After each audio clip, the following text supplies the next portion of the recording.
कबरा तेरो घर कंदला में, ई जग रहत भुलाना।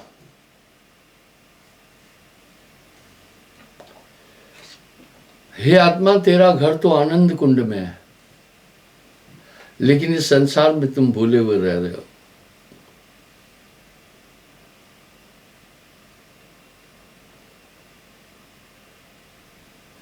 मन मत कर्म धरे सब देही, नाद बिंद विस्तारा। पहली बात तो साहब यहां अपनी वाणी में ये कह रहे हैं, ये शरीर एक भ्रमांक और देह धरे का दंड है, भुगतत है सबको। ज्ञानी भुगतत ज्ञान से, मूर्ख भुगतत रोए। अनंत लूट अनहद लूट होत घट भीतर, घट का मरम न जाना। घट में कैसी लूट हो रही है? कोई भी मनुष्य अपनी तरफ से कुछ कर नहीं रहा है, आत्मा, लेकिन जितना भी कार्य हो रहा है उसके पास जो सूक्ष्म तरंगे आ रही है, सब मन के द्वारा तरंग आ रही है। तभी साहब कह रहे, मन लेवे मन देवे, मन हंसे मन रोवे, मन जागे मन सोवे, मन का है ये सकल पसारा। मन को कोई देख न पाए, नाना नाच नचाए, बाजीगर का मांदरा ऐसा जीवन साथ, नाना नाच नचाए के राखे अपने हाथ। बहुत बारीकी से साहब ने इस तथ्य को अपनी वाणी में रखा है।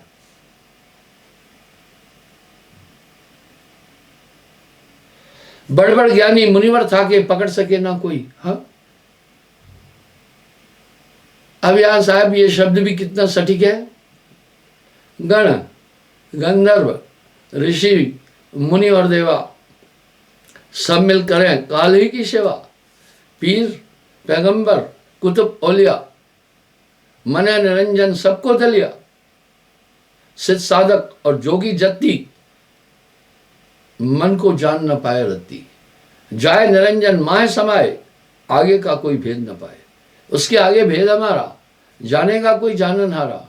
कहे कबीर जानेगा भाई, जा पर कृपा सदगुरु की हुई। ये कितना बड़ा रहस्य, आदमी चौंकेगा।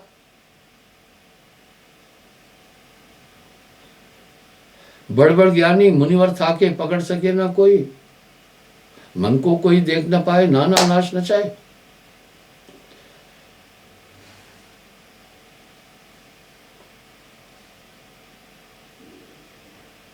वरुण कुबेर पुरंदर पीपा आदि प्रहलादा, हरना कुश नख उधर विदार तिन्हों काल न रखा। जब ये सब चीजें आ जाएगी तो आदमी ये सोचेगा ये क्या है, कबीर कौन सी बात बोल गया, ये कबीर कितनी बड़ी शख्सियत था। दरअसल कबीर इतनी बड़ी शख्सियत था, मैंने एक उदाहरण पहले भी दिया। मुझसे ये सवाल किया गया,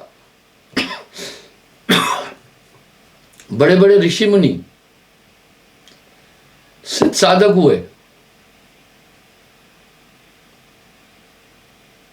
आप उनका कोई जिक्र नहीं कर रहे। जिन्होंने घोर तपस्याएं की, आप एक कबीर साहब कोई पकड़े। बिल्कुल ठीक है। मैं कहा भाई कबीर साहब मां के पेट से ही नहीं आए, उनकी रज भी रज की देही नहीं थी। कहा ये तो दंतक कथा है, कबीर पंथियों ने बनाई हुई है। मैंने कहा मगर जाकर देखो, आपको एग्जाम्पल मिलेगा। साहब की वाणियों में ये हजारों जगह पर बात आ रही है। हरना कृष्ण उधर विदारो तनो काल न रखा,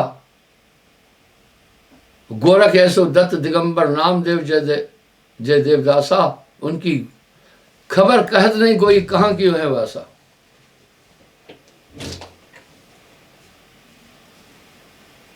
कह रहे हैं उनकी खबर कोई बोल ही नहीं रहा है कि वो कहां वास किए हैं। चौपड़ खेल होत घट भीतर, जन्म का पासा डारा हो। चौपड़ में पासा डलता है बार बार इस आत्मा को। यह आत्मा बार बार नाना जन्मों में कर्मानुकूल निर्मित हो रही है। जी पड़ा बहुलूट में, नाकश लेन न देन। केवल ज्ञान कबीर का बिरले जन जाना। दम दम की कोई खबर न जाने, कर न सके निर्वारा। पांव पलक की सुध नहीं, करे कल्प की आस, पानी माही घर किया, सो कस मरे प्यास। अब यहां साहब क्या कह रहे हैं? पांव पलक की सुध नहीं, करे कल्प की आस, पानी माही घर किया, सो कस मरे प्यास। तो बंधु, जीव बड़ा लूट में, ना कुछ लेन न देन। जब चौपट खेलते हैं तो सारी हाथ में होती है और पत्ता होता है। ऐसा ही खेल हो रहा है इस शरीर के अंदर। ये जीव बड़ा भाव लूट में, आत्मा बहुत बड़ी लूट में है। ना कुछ लेन न देन, आत्मा को किसी से कुछ लेना देना नहीं है। सकल अवतार जाके महिमंडल अनंत खड़ा कर तो जोरे, अद्भुत अगम अगाह रचो है ई सब शोभा तोरे। सकल कबीरा बोले वीरा अजम होशियारा, कहे कबीर गुरु सिकलीगर दर्पण हरदम कर पुकारा। बार बार गुरु यहाँ पर साहब गुरु के महात्म को बोल रहे हैं, बच्चियों एक उपाय, और कोई उपाय नहीं है संसार सागर से बचने का। साहब करें सार नाम को उपाय के कह रहे हैं, बच्चियों एक उपाय, सार नाम को उपाय के। अब यहां समस्या क्या आई? समस्या ये हुई, अब साहब एक शब्द कह रहे हैं, वेद चारों नाही जाना सतपुरुष कहानियां। वेद का तब मूल क्या है? अकथ कथा बखानिया। वहां की खबर कोई ने बताया। वाणियों में शब्दों में कह रहे हैं, वाह घर की सुध कोई न बतावे, जयवा से हंसा आया है। हे हंसा तू अमर लोक का पड़ा काल बसाई, 5-25-3 का पिंजरा तामे तो है राखो भरमाई। अनादिकाल से ही आत्मदेव इस प्रकार जन्म मरण के क्रम से नहीं छूट रहा है, उसको बाहर नहीं निकलने दिया जा रहा है। एक बात बड़ी अच्छी है कि हम सब मोक्ष के आकांक्षी हैं, पर मोक्ष कैसे प्राप्त हो इसके बारे में हम मानव जागरूक नहीं। कोई कह रहा है दान पुण्य कर तेरी मुक्ति हो जाएगी, कोई कह रहा है भैया योग कर तेरी मुक्ति हो जाएगी, कोई कह रहा है तप कर तुम्हारी मुक्ति हो जाएगी, कोई कह रहा है संसार को त्याग कर तेरी मुक्ति हो जाएगी। ना, जो अंदर बैठा हुआ दुश्मन है बहुत बहुत शक्तिशाली है किसी भी तरह से, और इसने इतना जाल बिछाया हुआ है। हम कह भी रहे हैं सब माया जाल में फंसे हैं। कैसी जाल है? क्या ऐसी जाल है जो पक्षियों को पकड़ने के लिए बधिक फैलाता है? ये जाल रिश्ते नातों की है, ये जाल मन माया की है, ये जाल लोग कह भी रहे मन माया के बंधन में, आगे कुछ नहीं सोच रहे। यहीं पर तो साहब ने व्यथित होकर एक बात कही,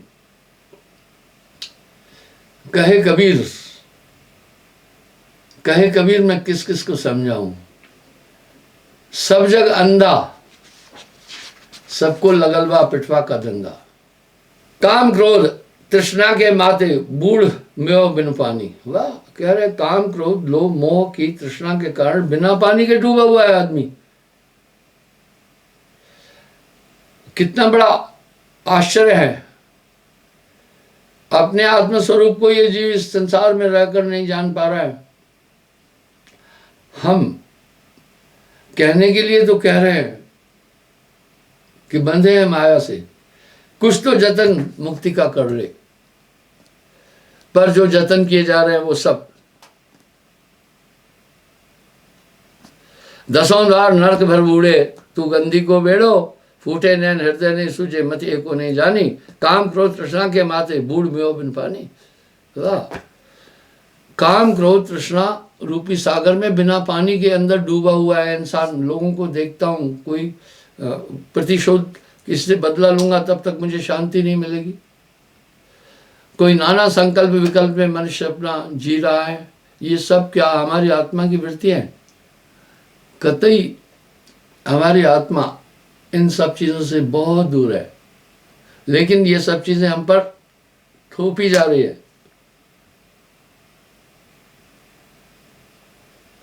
जो जारे तन होए भसम दुर, गाड़े क्रम किटकाई खाई। हाँ, इस शरीर के लिए थोड़ा सोचो तो सही। मौत के टाइम अगर इसको जला देते हैं तो भस्म हो जाता है। कोई गाड़े कोई अग्नि लगाए, गाड़ दो तो इसको कीड़े खा जाते हैं। या तन का कछ गर्व न कीजिए, जलभर होती छारा। फिर ये 4 दिन की चांदनी, फिर अंधेरी रात। हम आप बूढ़ों को भी देख रहे हैं, झुर्रियां पड़ जाती है, कमर टेढ़ी हो जाती है, 4 दिन की चांदनी फिर अंधेरी रात। लेकिन आदमी जितना इस शरीर के पालन पोषण के लिए समय लगाता है, एक पल भी वो आत्मा के लिए नहीं लगाना चाहता है।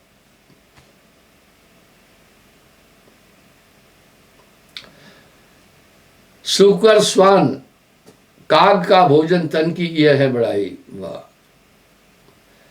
4 तरह से इस शरीर का संस्कार होता है।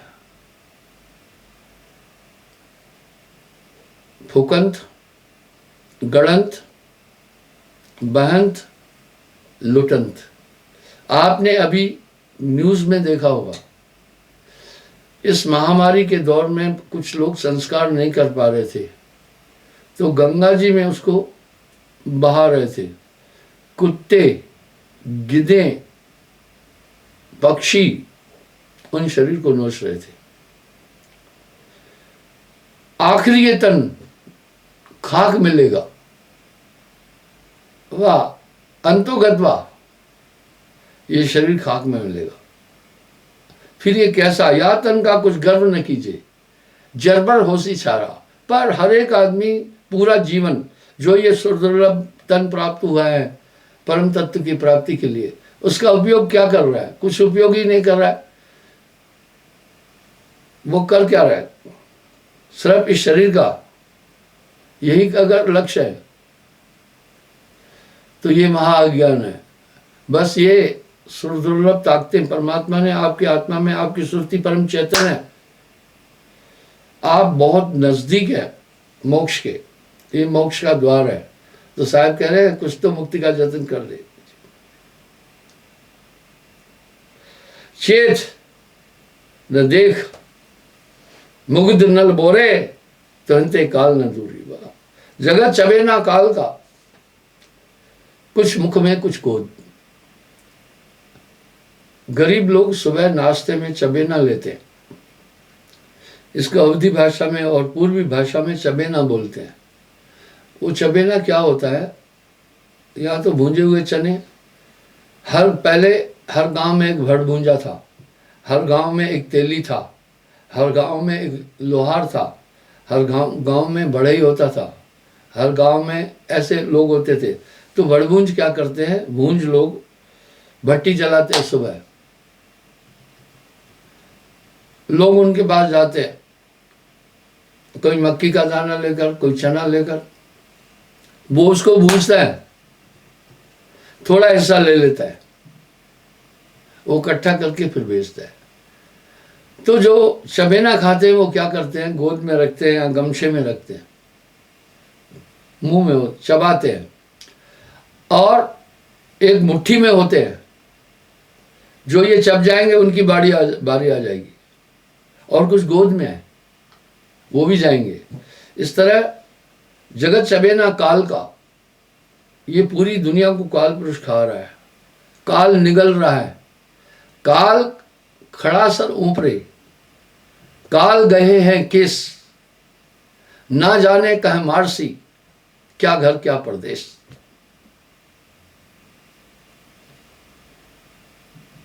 कोट जतन कर यह तन की अंत अवस्था दूरी। चाहे कोई कितना भी यत्न करे, लेकिन आखिर ये तन खाक मिले, वो दूर नहीं है समय।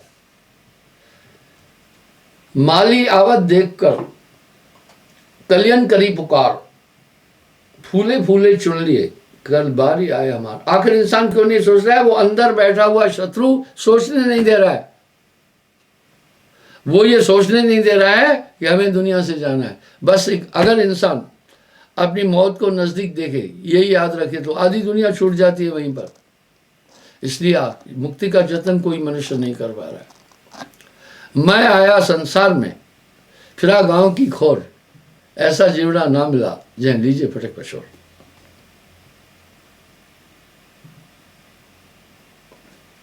कोटिक जतन करो या तन की अंत अवस्था दूरी। करोड़ों जतन क्यों नहीं कर लो, धूल ही बनेगा ये। बालू के घरवा में बैठे चेतत नाय आया ना, बच्चे लोग बालू का एक घरौंदा बनाते हैं। वो हमने भी बनाया है। पुराने जमाने में बच्चे क्या खेल खेलते थे, ये खिलौने फुलौने थे ही नहीं। माँ एक पुराने कपड़े का बाल बना कर देती थी, उससे खेलते थे। गिल्ली डंडा एक थमा देते थे हाथ में, उससे खेलते थे। खो खो खेलते थे, कबड्डी खेलते थे। आज छोटे छोटे बच्चों को देखो चश्मा लगाए घूम रहे हैं। मैंने पहले अपनी आयु में कभी किसी बच्चे को चश्मा लगाते हुए नहीं देखा। अभी मैं सत्संग में जब लोगों को देखता हूं तो बहुत से बच्चे, बहुत से लोग, बहुत सी माताएं बहनें चश्मा पहने बैठी होती है। चश्मे का वो प्रतिबिंब आकर के मेरे पास भी आता है। अधिक मात्रा में लोग बैठते हैं। तो कहने का ये भाव है साहब का, जो बालू का घर बनाते थे, घर बन जाता था। वो कैसे बनता है? वाह, नदी किनारे जो छोटी थोड़ी भीगी हुई बालू होती थी, पैर अंदर रखते थे, पैर के ऊपर बालू चढ़ाकर थपथपाते थे, फिर पैर निकाल लेते थे, तो एक अंदर घर बन जाता था। लेकिन क्या होता था, थोड़ी देर में हवा लगती थी, उसका पानी सूख जाता था, घर गिर जाता था। तो साहब कह रहे ये बालू का घर है, ये क्षणभंगुर है। गाफिल तेरी है जिंदगी पानी का बुलबुला। पर इंसान इस शरीर के लिए क्या क्या यत्न करता है। कहे कबीर नाम भजे बिन बूढ़े बहुत सयाना। हाँ, कह रहे बहुत बड़े बुद्धिमान, बहुत बड़े बड़े ज्ञानी लोग भी डूब गए। जय खोजत कल्पो गए, घटाए माए सो मूर, बाड़ो घर गुमानते ताते पड़ गयो दूर। बस जिस परम सत्ता को खोजने में इंसान अपना पूरा जीवन व्यतीत करता है, वो आपसे कहीं दूर नहीं है। साहब तो कह रहे हैं मुझको कहाँ ढूंढे रे बंदे, मैं तो तेरे पास पे। नर को नहीं पड़ती तुम्हारी, झूठे बनिश कियो झूठा जो पूंजी समझ मिलहारी। क्या पूंजी? इंसान श्वासाएं कर्मानुकूल गिनती की लाता है। एक दिन में 24,608 श्वास, 21,608 श्वास इंसान लेता है। साहब ने आखिर श्वासा के सुमरण को इतना महत्व क्यों दिया है? श्वास श्वास प्रभु सुमर ले, वृथा श्वास ना खोए, ना जाने कि श्वास में आवन होए ना होए। क्योंकि श्वासा शरीर की ऊर्जा है, हमारी आत्मा श्वासा में मिल गई है। श्वासा नौ नाड़ियों में पहुंचकर पूरी 960 कोठों में बॉडी में पहुंची है। जब इंसान श्वास का सुमरण करेगा, सुमरण श्वास और श्वास का। और साहब तो कह रहे हैं इंडा के घर पिंगला जाई, सुखमन नीर रहे ठहराई। अब श्वासा को नीर भी कहा। ओंग सोंग तत्व विचारा, बंक नाल में किया समारा। मन को मार गगन चढ़ाए, छूटा कलमल यही अलेखा। हमारी आत्मा इसके अंदर रमी हुई है, मन और माया के अंदर। अब यहाँ साहब एक चेतावनी और सहज शब्दों में क्या करें? जो तिलमा ही तेल है, तिलों में सर्वत्र तेल है पर दिखता नहीं। जो चकमक में आग, चकमक पत्थर में आग है पर उसकी अनुभूति नहीं हो रही है। तेरा साईं तुझ में है, जाग सके तो जाग। अब साहब क्या करें? जो कभी डोर बांध बाजीगर अपनी खुशी परा रही। अब जैसे बंदर को बाजीगर, कभी बंदर को कहते हैं, गांठ बांधकर गले में अपनी हिसाब से नचाता है।